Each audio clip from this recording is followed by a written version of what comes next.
everyone, this is Miguel with the HML, and I'm here with Stitch and the A.v.D of the Defiled. Well, today is the first day of their first United States tour for you guys. I know you guys been here before. Last year at Southwest by Southwest, it was killer. I really hear that you guys did really great. But this is like the real thing, you know. The first time in the United States, what are your expectations of the American crowds? I don't know, actually. I don't know what to think, like, because we're used to playing in Europe and the UK where we've built our name up there. Mm-hmm. So I don't know if we're going to come out and be like, what up, motherfuckers? And be like, what you want? So, I don't know. Ask me tomorrow, I guess. Like, I don't know. Arizona might be cool. Who knows? It will be cool. It's not cool. It's fucking boiling. Yeah, it is like, boiling. Like, my arms are sweating. Like, it doesn't sweat from here. You shouldn't be a little bit used to it since you've been living in LA for a while by now, huh? That's nothing in comparison to this. Like, earlier we stopped at a truck stop down the road and we all got out and it was just like, oh, yeah, that was bad, actually. I can't breathe. But we got told by Davey yesterday that this is the most heat you're ever going to feel in your life. And I got ready for like hell.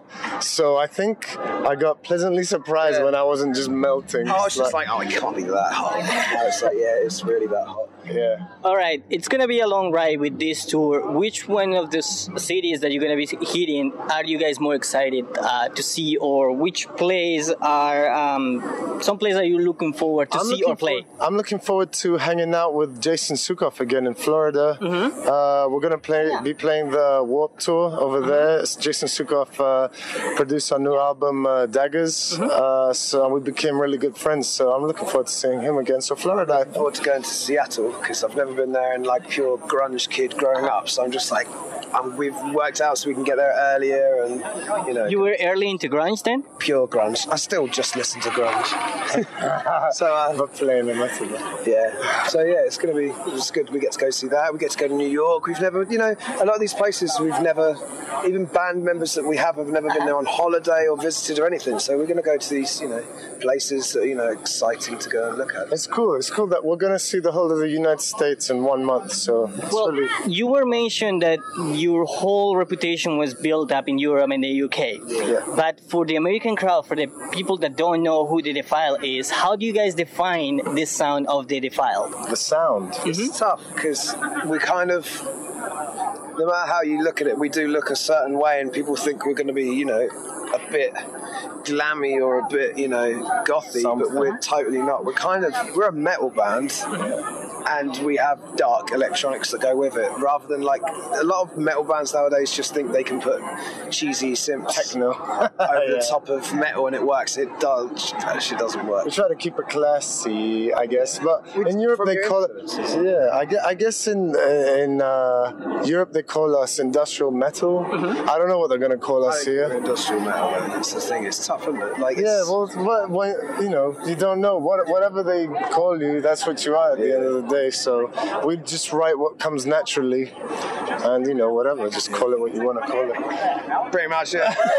Yeah. All right, something different, something new, pretty much, huh? We'd like to think so. The thing is, we've been doing this for a while. Like since 2005. Yeah, this has been our sound this whole time. So now all of a sudden it's, I don't know, it's so hard to label it. We didn't see it as a certain, let's go and make a band that sounds like this band. We never did that. We kind of took our time, wrote our songs and see how they turned out. I think if you try to aim for something, you're going to fall short of it. I think you just have to do something. Try and replicate someone else. Yeah. It's just like, we have, you know, such a vast array of influences that it was just like, let's see what happens kind of thing. It's just basically what you hear is what comes out in the studio, right? Yeah. So. I see. Well, this August, next month, you guys gonna be releasing your second studio album, Daggers, which is for the title, for what I hear, is a kind of like a real experience based on kind of like real life, because I mean the thematics that you guys played before, like the Black Plague and Middle Ages, is different of what is in Daggers. So having that on mind, how do you define Daggers? Daggers is just like our representation of our lives and our experiences, and the thing that symbolizes it the best is the dagger, to be honest. It's all about disappointment, betrayal, pain, and I think real experience. Yeah, it's life. Encompasses everything. It was the easiest. It was just one word that just put it all together, and it just felt right. So we called it that. Definitely. All right. Yes. By now, what is your favorite song of the album? Because I know that changed. I know it's like Your New Baby, and you like one. Unspoken still. Like there was the one tune that when we recorded it in Florida, we kind of finished like a few bits out there. We'd never, with how we write stuff, we write in the studio and we kind of go, and then it becomes a song. We never get to all stand in a room and go through the song and go through it like that. So that when we finished recording, that was the first time we heard our ideas finished. So we were drunk as shit as well when it was finished. We were just like, listen to it again. I think still that's my favourite song off the record. It's a nightmare to play live, but it's my favourite song easily. Yeah, definitely. That's why we made it our first single, to be honest. Yeah. All right. What happened on Daggers that didn't happen in Grave Times? Jason Sukoff. Just having someone to go, that shit, do it again. Like, because we've done everything very DIY and done it ourselves. So when we did Grave Times, we kind of, there's a few bits in it that if we are like, yeah, that'll do, it stays kind of thing. Then it was good to have someone come in and go, that chorus is crap, change that chorus. So it's good to have someone else's input into, what's good and what's right. But it's just a better, more polished record. Yeah. All right, talking about Jason, the album was recorded on their studio in Audio Hammer, right? Audio Hammer. Why record it all the way over here in the United States and not record it in the UK or in Europe? And why? I mean, how is the experience of working with Jason? It's hard because in England and Europe, producers are very few and far between that have the sound that we want. And if there are ones that we would like to work with, they're $100,000 kind of thing to do a record. And we were like, this just isn't going to work. And I remember that years ago there was a record, Bury Your Dead, Beauty and the Breakdown came out, and it was the first time I'd gone, oh shit, listen to that guitar tone, that is like the fattest guitar tone. Who did that album? And it was Jason Sukoff. So then when we got asked by our manager, like, who do you want to go and make the records with, it was just like, we want the guy that did that because it sounded huge. And and he's a cool guy. He's really relaxed. He's just like, he was into it as well, wasn't he, before we went there? He emailed us, so it was perfect. We're like, it wasn't forced at all, like, you have to do this album. He got in touch with us as well. Yeah, it wasn't very business-like. No. It was very just like, oh, cool, we can hang out and make a record. So that was kind of cool. So it was more relaxed for you guys? Yeah, definitely. Like, we had 6 weeks in Florida in the sun, and it was cool. All right, this album has a lot of history behind it. Not just the fact that it was recorded by Jason in Florida, but also it was self-funded, not self-funded, but fan-funded. Yeah. How the fans helped you guys to fund the album. Yeah, we did this thing called the Pledge campaign. I think out here it might be called Kickstarter. Yeah, basically we have Indiegogo. We have like really cool fans, and we were like, oh look, we'll come play in your house, in your living room, or we'll come. Well, we did this like live recording of our first album, Grave Times, and they all showed up. People and just loads of weird limited kind of stuff that people could kind of buy into, which would help fund the record. Like at that point, we were like, do we try and get a deal, like a label, and do it that way, or do we try and do it ourselves? Then the label can buy into us, and it's a very good way of getting mutual respect between you and your label.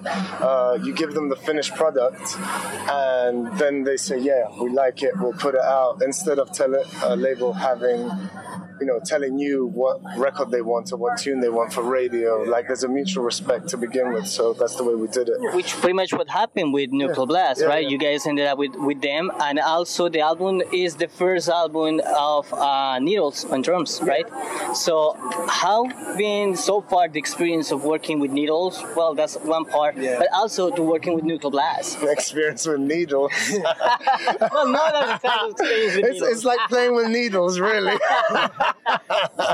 It's been good. It was nice to have, because our last record we kind of did it ourselves again, and so it was nice to have someone come in and go, this would sound flat, kind of thing. What was the other question about? How you guys ended up with nuclear blast? Amazing. Like we had it a few years ago. We had spoken with Monty when he was at Roadrunner, and he wanted to help us out.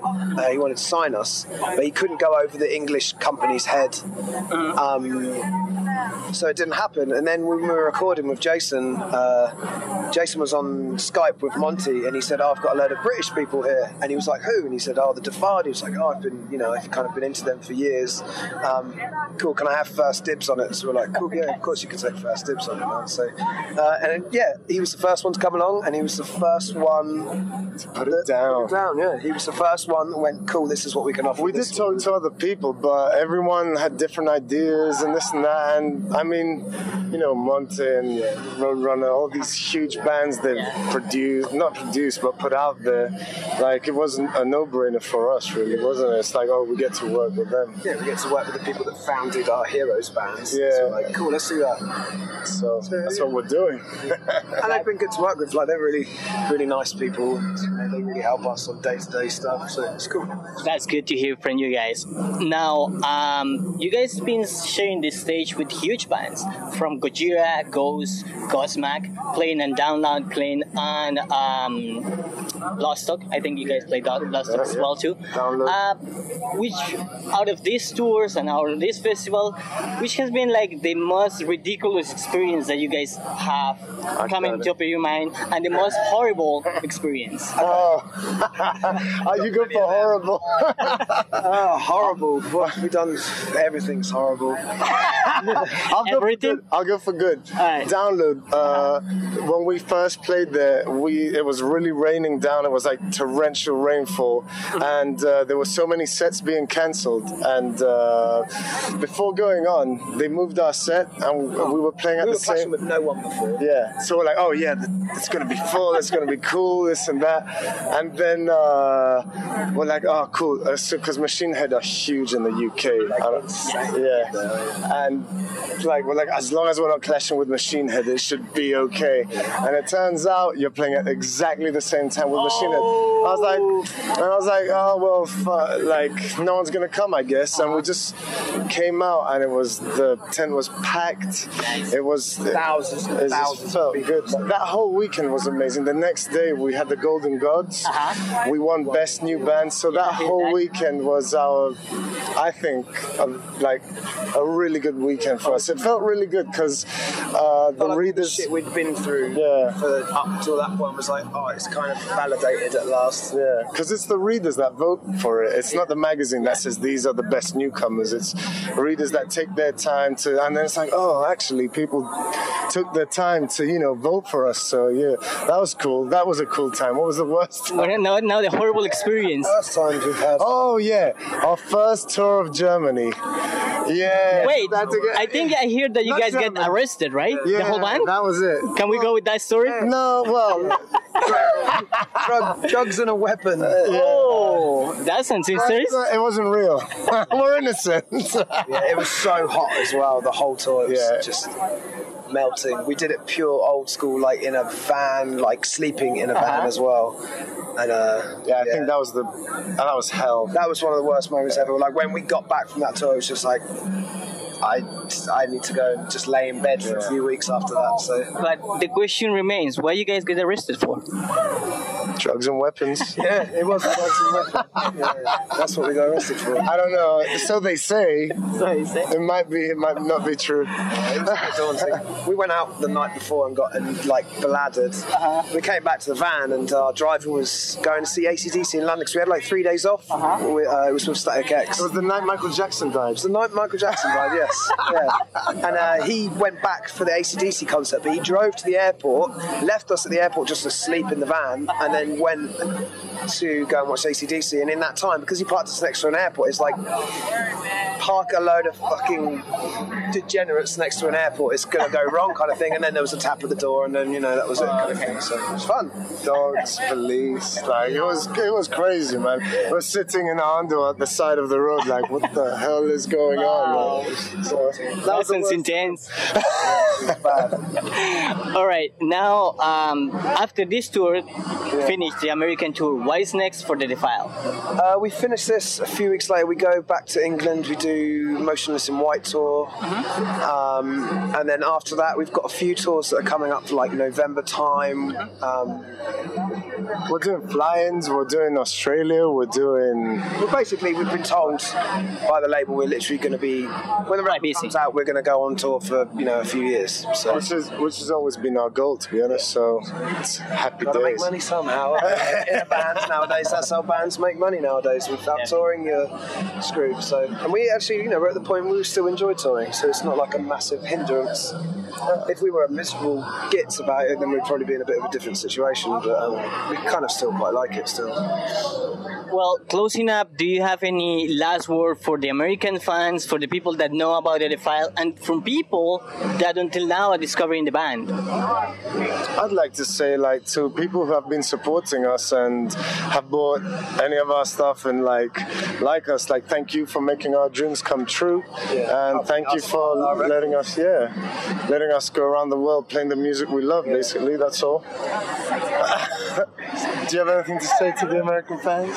Please buy our records and come and see our shows. Word. Well, Stitch and A.v., thank you very much for taking the time to speak in with us here at the H Metal. Good luck with the rest of the tour. The album is totally kick-ass. I dig it. This is really good. And looking forward to the show tonight to see the Defiled live. And probably next time. Who knows? Sweat. Cool. Yeah.